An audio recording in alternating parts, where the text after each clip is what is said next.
Second. Oh, there we go.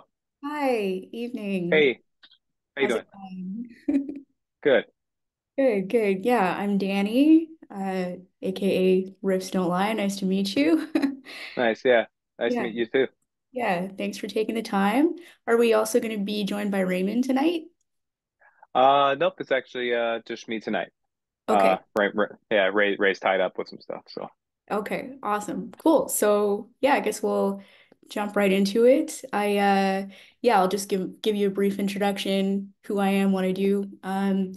yeah. So don't the Risk Don't Lie is a pretty new endeavor. Formerly I wrote for a Canadian blog called hellbound.ca. We were around for about R- 10 years. Yeah. Right. Yeah, I've definitely heard of you guys. Oh, that's great. Fantastic. So yeah, I'm just kind of keeping that torch going and keeping the flame alive. And yeah, when I heard and saw the new release and I saw atmospheric black metal, I was like an immediate click because it's Right. Right on. definitely a jam. I like your egg lock shirt. Oh yeah, thank you. Yeah. Yeah, Yeah. so this is an old it's an old one from 2011, I think. The Yeah. 2011 tour, I think. Yeah.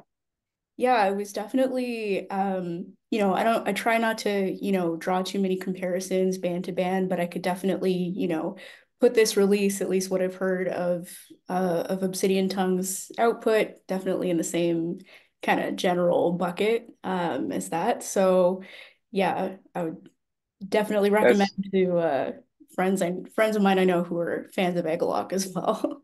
oh that's awesome. No, that's great. Yeah. They were obviously one of the best bands in the last, how many decades, right? I mean, one of the most important bands for sure. And I mean, friends of ours, and we did a short tour with them a few years back, and their singer actually did guest vocals on a song on our second album too. Oh, no kidding. No kidding. Yeah. That's wild. Okay, so I wasn't that off the mark then with thinking that right away. No, yeah. Yeah, yeah.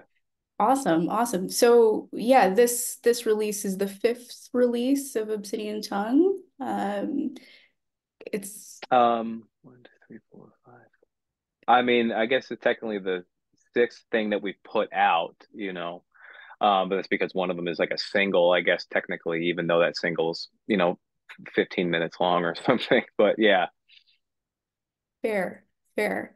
And yeah, it's not out until next week, February 2nd, but yes, yeah, I threw it on and I did my first listen. I had a little train ride.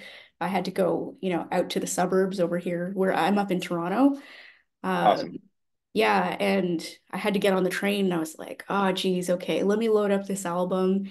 It's only three songs and I should be able to, listen to the whole thing. And I threw it on the train and it was like snowing outside and I just blasted right through it and it was the perfect thing to listen to in that kind of, as the train was moving and the snow was falling and everything just clicked together so well. So yeah, I knew that I wanted to talk to you a bit about not just influences for where the sound has come from, but anything that you might have on the agenda as it's releasing and where you're hoping to go with the band. Yeah, so I'll try not to talk your ear off too much. I only got you for half an hour. Oh yeah, yeah. I don't mind. And that sounds like a great setting for sure for the first listen. Um, on with the snow falling and everything like that, because I mean, it's definitely like the second song is pretty snowy, I think. Yeah, And I literally it's called Winter's Child, and I thought, oh my gosh, this is perfect. Like, yeah, yeah, exactly. yeah, so that song is not released yet, and neither is the third track, but the first one is out with a video. Um, Hmm. why don't we kind of start there? Because I was just rewatching the video again, and I'm like, this is beautiful, and it's just put together so well. Was that shot over there in Maine, where you're based? I honestly, I don't know where it was where it was shot, or where most of the footage comes from. So basically, we just hired The videographer's named Chariot of Black Moth. And I don't know if I honestly don't even know if it's one person or a group of people that do it, but we just asked for a music video, and a few weeks later, just they blew our minds with that. They just said, "Okay, here's your music video," and it's like, "Oh, okay, I'll take it." That You is know, amazing. yeah, with like with like little details about about the production or anything like that, which I appreciate. It was just kind of like you asked me to listen to the song and put together what we wanted to, and this is what it is. So there you go. And it was just like, wow, you know. So they work in mysterious ways, I guess is the final answer. Yeah, that works. That completely fits in with the whole, black metal kind of community, if you want to call it that. Exactly. Yeah, I thought it was a really good way to I personally I try not to listen to like a single off an album if I'm intending to digest the whole thing start to finish. That's how I prefer to absorb, most work. So I thought this video though, and it's the first track, so it's a really good introduction and teaser for people to kind of, get them going for when the album is released. Do you think you'll do videos for the rest of the other two tracks also? Um, we had thought about it a little, but that's just going to be the only video for now, I think. That was basically us kind of dipping our toes in the water as far as commissioning music videos. So, and it was obviously a great experience, but we just kind of figured we would just try it once and see how it went and see how people responded, and the rest we just kind of wanted to keep the songs on their own, I guess. Yeah, yeah. Well, they definitely speak for themselves. To that as well, and to kind of like public appearances and stuff. I saw that this is pretty well timed because on Saturday you're going to be doing the EP release show nearby your hometown, but it's not right in your hometown of Portland. Nope, nope. It's in Biddeford, which is about just a half hour south. It's really not that far. Okay, how did that? And had the show come up? Oh, so it was just kind of good timing because we were working on putting this out anyway, and our good friend John, who does most of the booking up here in Maine, like all the good shows, he's responsible for. Uh, he's working at a record shop down in Biddeford, and they were like moving into a new building. And so he basically said that they were putting together a show as a fundraiser for this record shop called Color Sound Oblivion, and they're in Biddeford. And they asked us about playing this benefit show basically for the record shop, and it was like definitely. And he's like, it's going to be held at a craft brewery too, and it's just like, okay, yeah, it's perfect. So That's the perfect setting. And I was going to ask as well. I saw that it's a benefit show, but it didn't say what the cause was. So that's perfect. That's so fitting. Uh, yeah, Color, Sound, Oblivion. yeah, Sick, sick. Well, I hope that that goes super well, and I hope that this is a good, launch and starting point, to, it's got to be anxiety inducing to be starting like a brick and mortar shop, and this is a great way to launch that and at a brewery too. That's going to be perfect. yeah, 100%. It is a huge venture to take on, especially in this area. It's really tough to keep a business like that going. So yeah, we're hopeful, Yeah, that this show will be good. yeah. Is it when you say this area, and I don't want to sound like, but I've never been to Maine. I've, traveled a Yeah. little bit locally, but um, would you say that, I'm kind of assuming that you're inspired by your surroundings a little bit. This is, in my quick, little blurb description, I was like, this is definitely forest dwelling black metal. Right. So yeah, would you say that you're, spending a lot of time in nature around there? Um, where I live, especially, yeah, I mean, we're not in the city. We're about 35 minutes out. And there's pretty much nothing to look at but trees out here That and sounds and awesome. and animals, I guess. So Yeah, I mean, I think the setting does help to some extent for sure. Um, and just winter in general.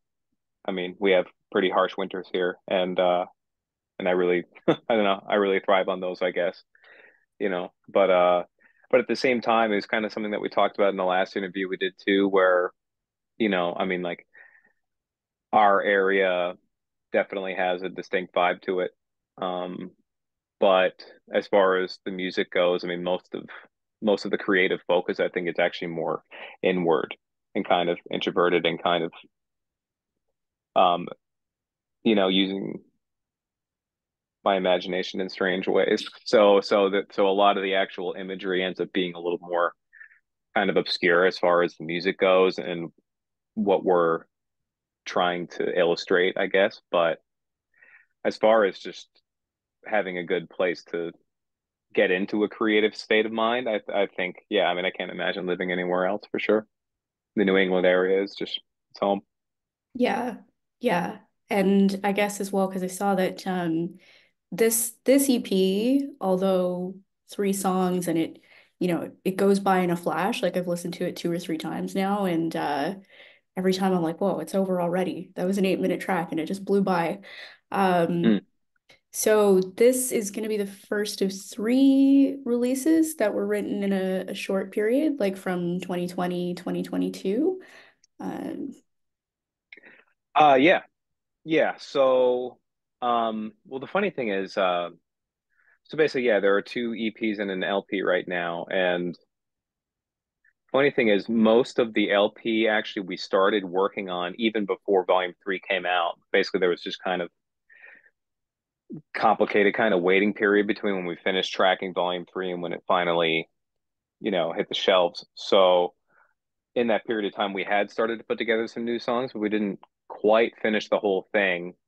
And so once we started, once we were just really in writing mode, um, starting in 2020, we finalized all that stuff.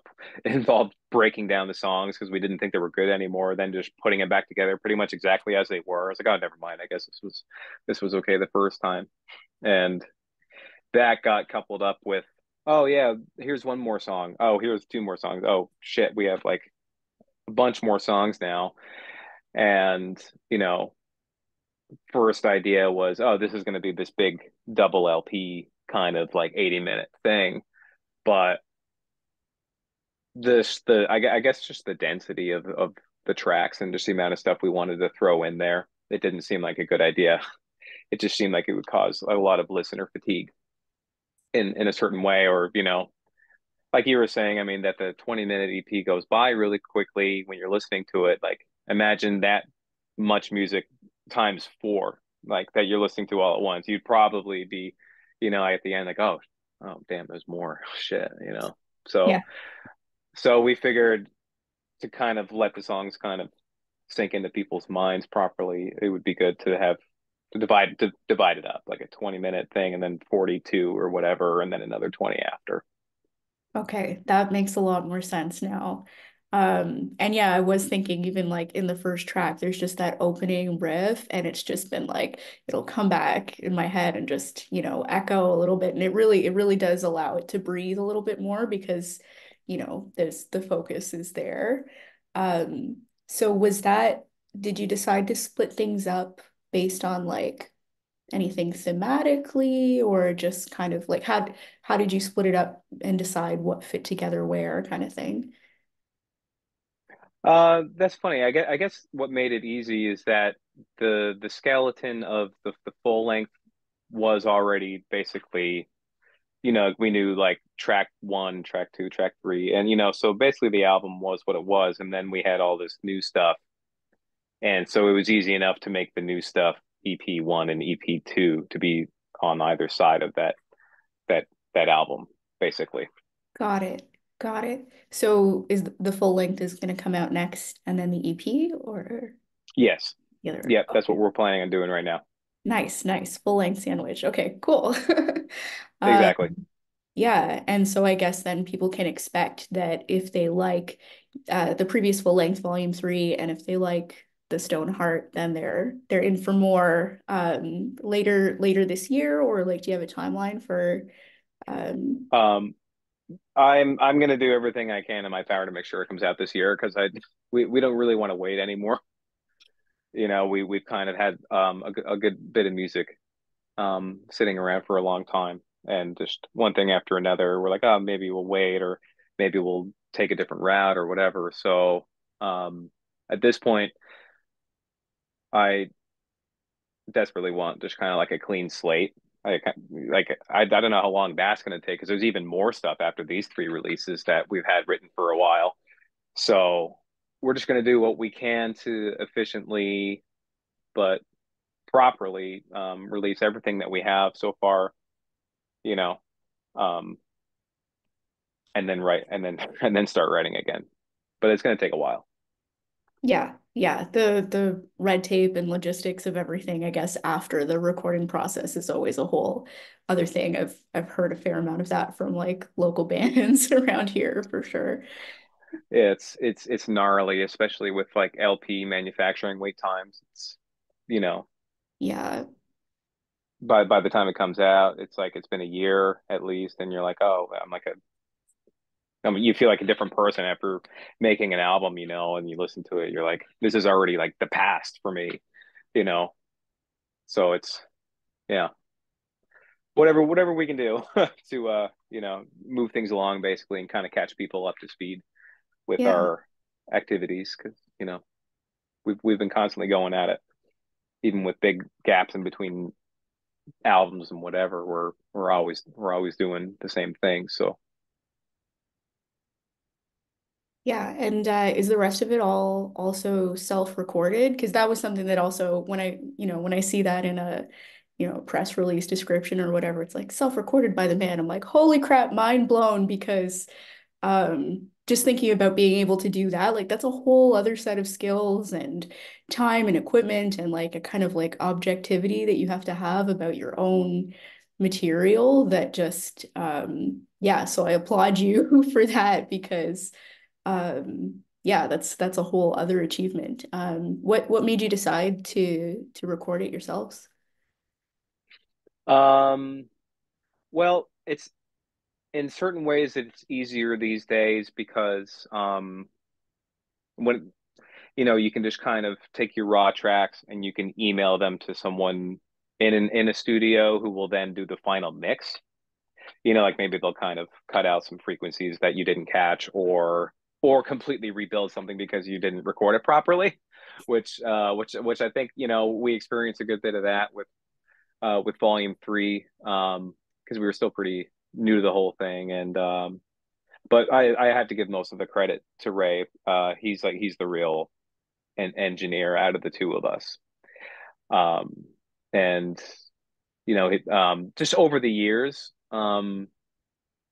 compiling equipment that works, and also being friends with really professional sound engineers has helped us a lot because every time you go to record, just by being there, the engineer is going to kind of explain some scientific stuff to you, and you're going to be like, oh shit, I'm going to remember that. And so compiling knowledge and gear over a very long period of time has made it a little easier. And I think just with, COVID life, whatever, it just kind of, we just thought, well, if we can record it ourselves and we don't have to go anywhere, and just one less thing to get stressed out about, we can just email it to Dave, our engineer, and he's going to make it sound great because he's a genius. Yeah, yeah, that's definitely a big plus, just like knowing that magician behind the board, right? Yeah. Yeah, yeah, it's made my life a lot easier. Yeah, so Dave Kaminsky is our engineer. He has a studio called Studio Wormwood down in North Carolina, and yeah, just having him as such a good friend has been really enriching in a lot of ways. But yeah, he's remarkably devoted to Obsidian Tongue specifically, whereas like we're not just like a customer. He really cares a lot about the sound and the feeling of seeing us live and stuff like that, and kind of wanting to capture that. So yeah, we just we just threw the mics up and you know, sent him all the tracks, and then he just said, "This is what it sounds like now," and it's like, okay, this is good, you know. I love that. I love hearing that because yeah, it speaks to, the kind of like DIY mindset, right? Where, and I feel the same way. I usually don't, try to like feature or write about things if I don't really feel that connection and feel like, no, this is something that really like did it for me. Now I'm really jealous that I can't be at the show on Saturday, but maybe you'll cross the border and do some touring up here. Won't be that different. It's still snowy and cold up here too. Yeah, yeah, no, I love Canada, so I'm sure we'll do that sooner than later. Um, yeah, And to that point as well, when I made a couple of posts about the video and the single on my Instagram, and I got a message back from Eve, which I guess must have been Brian, your live bassist, which I didn't realize. And he said, "Oh yeah, I love everything they put out." And I was like, "Oh yeah, that's a coincidence. You're kind of in the same wheelhouse." But so yeah, is he going to be on board for playing live with you? yeah, yeah, definitely. That's been a huge um wave of fresh air that we've had in the band in a couple of different ways. I mean, just having bass guitar on any of the tracks to begin with, that's actually brand new with the Stoneheart EP. We've never put a bass guitar down before. It was Hmm. always just good. It was always just guitar and drums. Um, so adding that dimension to the sound has been really exciting. It's really um, yeah, it's just creatively satisfying in a lot of ways. And as soon as we did that, because we're always chatting with Brian anyway, he's a friend of ours, and so I was like, yeah, we're pretty much done with the new OT stuff. Here, you should check it out. And he's like, oh, there's bass on this, and it's like, yeah, yeah, there is. And he's like, so who's gonna play bass for you? Can I play bass for you? Yeah. And and I was like, oh shit, I guess maybe we can talk about it sometime. And he's like, okay, well, I just learned like your whole album just now, so Oh. you should, if you let's talk about it, so it's he was just very very proactive about it and super enthusiastic. So it was just yeah, very very easy. Yeah, that's So yeah, awesome. I love to yeah, hear that. yeah, for sure. A lot of people get caught up sometimes, even today, I was getting introduced to someone for the first time and they're like, "Oh, Danny, tell them what kind of music you listen to." And I'm like, "Oh, I listen to a lot of metal," and people have this Right. like, they have this idea that like, "Oh, you must be so angry and, misanthropic and stuff." And like, sure, yes, sometimes, but there's also so much of this, like you said, people just being so enthusiastic and passionate and like ready to collaborate. So I love to hear that like more than anything else. Yeah. Yep. No, there's definitely a lot of that. I think it's a bit, yeah, it's a really interesting dynamic. There's how strong of bonds I guess can come out of it because I think like this, a lot of people's starting points with listening to metal and writing metal, yeah, it's kind of a pretty isolated and like angsty place that you start in. It's kind of like, and then you then all of a sudden you look up and you have other people like right in front of you that are just as attached to the same stuff, and it's just something really, I don't know. I just really like that. Like I've always found like, shows like black metal shows and especially like are interesting because, the music is supposed to, it's almost like you're supposed to feel lonely when you listen to it. You're supposed to be alone when you listen to it. But then all of a sudden you're like with other people kind of, and everyone loves it and everyone kind of got something really valuable out of it. It's pretty cool. You're like, okay, I think we're probably going to get along. And it's like, yeah, I think we are, you Yeah. know? Yeah, I've had trouble explaining that to people, I guess, who aren't kind of in this world and maybe because of what you just said, maybe it's this kind of like solidarity feeling that yeah, it's like there's darkness and there's angstiness and cold. And then there's all of these other people who are also in that with you. So it's yeah, a little bit of a contradiction, I guess, but I know for me, like it's kept me going in so many of those times. Yeah, just having that, like keeping that flame going. Um, Definitely. I don't want to end off without asking you. I guess it kind of ties into what we were talking about a little bit about like introspectiveness. The cover art uh got me because I was like, okay, this is, an interesting painting and everything. I liked the vibe of it. And so that painting is actually by an artist called Peter Burkhauser. Um, and it's you named the track after the painting, Bear at the Tree of Light. Um, yeah, can you talk a little bit about that and like why that was why that painting, I guess. Oh, I found his art that again during like COVID times. Um, and just his whole collection of dream paintings is just I don't know. I just really like just loved it right away, and I was just I don't know. It just really like the colors and just the composition and just the like the dream logic that he manages to capture in such a way. I mean, like some of the things he draws are pretty strange, but it's still like color wise, it can still be really soothing at the same time, even if it's supposed to be jarring like it is, but then it's also soothing at the same time, some of them. But yeah, there are actually two paintings that in particular, the other one is actually going to be for the other EP, because they're both kind of fire based. And yeah, I guess I saw it and I kind of thought about the band right away.